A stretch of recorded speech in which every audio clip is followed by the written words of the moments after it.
ก้อนนะคะมาพอกัน87เป็นมาพอ87น้ำตาลลง87นี่แหละค่ะแค่กินน้ำก็เราฟิวนะเขาขวดน้อยๆค่ะขวดน้อยๆเนาะค่ะกันก็เลยว่าเอาพ่อกันน้ำตาลพ่อโรคของพ่อเมียวะค่ะบ่เมียบ่เมียบ่ล่ะบ่วิ่งบ่เพี้ยนนอนโรงพยาบาลอยู่เป็นบ่ค่ะที่ก่อนมัน400นอนอยู่มันลงมานี่เพราะท่านได้ไปนอนอีกค่ะวันที่นี่เบาหวานก็ลงเนาะปกติหมอสิให้นอนค่ะแต่ว่าเพิ่นได้กินคลอโรฟิลของเฮาเนาะค่ะเพิ่นก็เลยบ่ได้ไปนอนโรงพยาบาลเนาะค่ะปัจจุบันนี้ก็ปกติจังซี่ค่ะเพราะถ้าได้กินเม็ดเด้กินแค่คลอโรฟิลค่ะเพราะว่าเปลี่ยนลูกไปส่งเนาะก็เลยว่าโอ้ตอบโจทย์ที่ดีค่ะดิฉันก็สมศิรินคือกันค่ะเป็นเบาหวาน4 ปีค่ะบอกได้เลยว่าโอ้ยกินยาน้ำหมอคิดว่าสิเป็นไตเป็นหยังเนาะค่ะ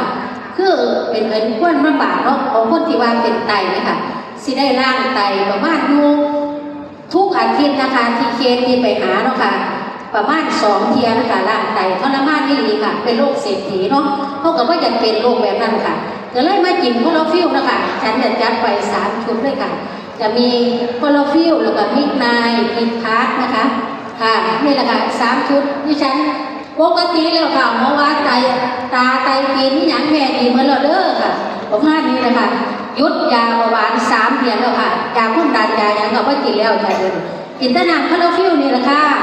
มื้อนี้ก็ขอให้ทุกท่านนะคะมั่นใจในการละดาค่ะเพราะว่าดิฉันบอกไปเลยว่าถ้าทีมงานมื้อนี้นะคะรถ6 ล้อนึงอุ้ยท่านประธานตื่นเต้นนะคะมื้อเช้าก็โทษจนหูใหม่นะคะติดตามทีมงานเนาะที่เป็นเบาหวานมื้อนี้ก็มีอีกเคสนึงค่ะโทรหาเพิ่นเนาะบ่ได้ไปหาเพิ่นจักเที่ยปรากฏว่าอยากให้สมศิรินไปเนาะค่ะบอกว่าเพิ่นฉีดยาระบาดเป็นขาแขนขาแรงแม่จ้ะอยู่บ้านโคกสูงของแม่นั่นน่ะแม่แป๋วเนาะน้องเพิ่นเยี่ยมเพิ่นแม่